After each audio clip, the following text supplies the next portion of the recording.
What's up, guys? Today we're going to review one of the most popular heroes in Epic 7. I use her all the time. She's god tier. And this is something I'm going to do. I'm going to try and review as many of the heroes in Epic 7 as possible so that new players looking for hero reviews after they pull stuff can just go on YouTube and find reviews on heroes and how to use them. I know there are other reviews out there, but some of them are really long-winded and don't really get into the actual important details. So why don't we go ahead and get started real quick on her skills. So her S1, very basic. If you max Mola, it has a 50% chance to defense break. Defense break is obviously probably the best debuff in the game, but honestly you're not going to be using her S1 very often, but it is very strong. It has very good multipliers. I've hit people for like 30k with this. Her S2 is amazing. So she attacks all enemies with a scythe with a 75% chance to dispel a buff from each enemy. That's huge. Also, the damage dealt increases with more enemies. So this multiplier is big. So in arena, against 4 people, the damage is insane. And I'll show you that in the arena section. And the other thing is her soul burn grants her an extra turn, which is nuts because what you do is if you have a Taga Hells, a plus 30 Taga Hells, or it can generate enough to get 2 souls or 20 souls, you can basically use this move and then immediately use her S3 after. So she gets 2 turns, which you can use to do things like Cleave Arbiter Vildred twice. If you look at this ability, attacks all enemies by distorting space and time with a 55% chance to increase skill cooldown 3 times by 1 turn. And if you max Mola, it's 75% chance 3 individual times it's calculated. So you can, if you get lucky, push their skills back by a total of 3 turns, which is crazy. So both of her moves are insane, and the craziest thing about it is that both of them do an insane amount of damage, which has called many people to refer to her as the Queen of Cleave.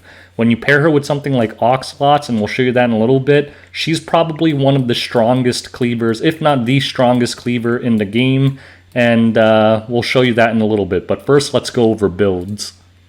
Alright, so this is my Judge Kise. These are kind of the stats you want to get to for Legend tier. My stats actually need a little bit of work, but basically you're targeting around 4,000 attack, 300 crit damage, ideally 90+% crit. I run her with CDOM, so the imprint helps. This is a little low, but I always run her with CDOM. But ideally you want as close to 100% crit as possible, 300 crit damage, 4k attack. If you want to do destruction or something, you can maybe lose a little bit of that attack and get more crit damage. But the point is you want her to be as strong as possible. All other stats, defense, health, speed, don't really matter at all. Effectiveness helps a little bit because it affects her S3's ability to push their skill cooldowns up, but again, doesn't really matter that much. One thing to know is with Judge Kise, you always want her on immunity. I mean, later on in Legend, Elbrises disappear on things like Fallen CC and stuff, so you don't have to worry about counter provokes. But still, it's just better to stick with immunity just in case. So you almost always want 2 sets immunity. The other set doesn't matter as long as you get to these stats. You could do destruction, you could do attack. I've also seen people do like double crit to get their crit up because they have such good crit gear that they could still hit 4k attack with it. I opted for attack set because that set was the best for me. I elected to use a plus 30 Draco plate. I do not have portrait, but portrait is also a very solid option. But Draco plate does the most damage overall. So the way it works is if you have portrait, you actually do more damage with the S2, but at that point they'll be below 50% health, and the portrait does not help with the second attack. Draco plate will give you 30% crit damage on both attacks, but portrait does do more total burst damage on the first hit with the S2, but I like to get the total overall damage higher. Also, it's a really easy decision for me because I don't even have portrait. Now, another niche build that some people do, which I don't do, but it is a viable option, is you can go extremely fast with her. So Judge Kise's base speed is actually really good. I think it's like 116 or something. I don't want to go into the journal, but it's very high. Well, it's 115. You could see it right here. So some people will build her very high speed, very high effectiveness, and they'll run her with something like a Cerise to strip everyone's immunity off, and then Judge Kise will go and basically push all their skill cooldowns back, and basically force the other team to use nothing but S1s. But that's a very niche build. It's not very common, but it is an option. Those are your two options. Make her hit like a truck, or make her like an initiating disabler, which is rarer, but somewhat viable. I'm not going to say no one does it. At Legend tier, I've seen people do it. So it's rare. Generally, I would say just make her hit as hard as possible. Now let's kind of show you how to use her in Arena and why she's so freaking good. Alright, so how does Judge Kise work in PvP? Well, she works freaking amazing. Now we have her famous partner in crime, Oxlots here. This is the basic combo. Oxlots, Judge Kise, and the other two you just build to support her. I brought Fallen CC to make her a little tankier, but it doesn't really matter what they are. And basically the combo is this. You boost up Judge Kise, you soul burn, and look, you have an Arbiter Vildred, so is he going to come back and wipe us out? Is that the threat? No, because he dies in one hit, and Judge Kise gets another turn, and we just slash him again, and zoop, Arbiter Vildred's dead, so the revive didn't matter. Even with Fallen CC putting up the barrier and protecting him. That's just how much damage Judge Kise does. Now, at the very high end, people will be able to tank this, but it's okay. As long as you do enough damage to them, you can have your other two characters, whatever you choose to bring, finish them off. Like here, I'm just going to soul burn and kill the Seaside and probably the Fallen CC too. You see how fast and easy that was? This is why Judge Kise is so popular. She trivializes a lot of defenses, and you get really fast wins, which gets really important later on.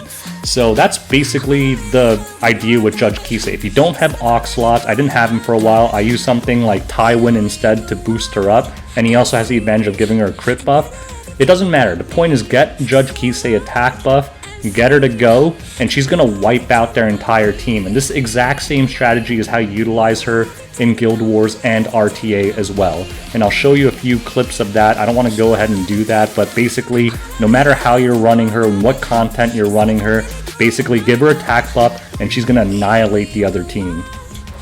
So it's not a Guild Wars day right now, so I can't show her to you in Guild Wars, but I have a bunch of other recorded clips from the past, so here are a few, and as you can see, so easy. Basically, you just boost up Judge Kise and she blows everything up. It's no different from regular Arena.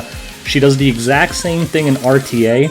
I'd say she's a little worse in RTA than Guild Wars or Arena, because if the other person is smart, they'll try and either ban out your supporting cast, or if you get like too bad, if you bring both Oxlots and Tywin, then they're just gonna go ahead and ban Judge Kise. Unless you do something really weird and bring like Judge Kise, BBK, Oxlots, Tywin, and Basar or something, then they're going to have to make some tough choices, but who knows if you have all those heroes built. But in general, her formula is very simple. Get her really jacked up and she'll wipe out everybody. She's a top tier hero. Now in PvE, she's not that great. I mean, you could use her, she's strong, but other heroes are much better in PvE.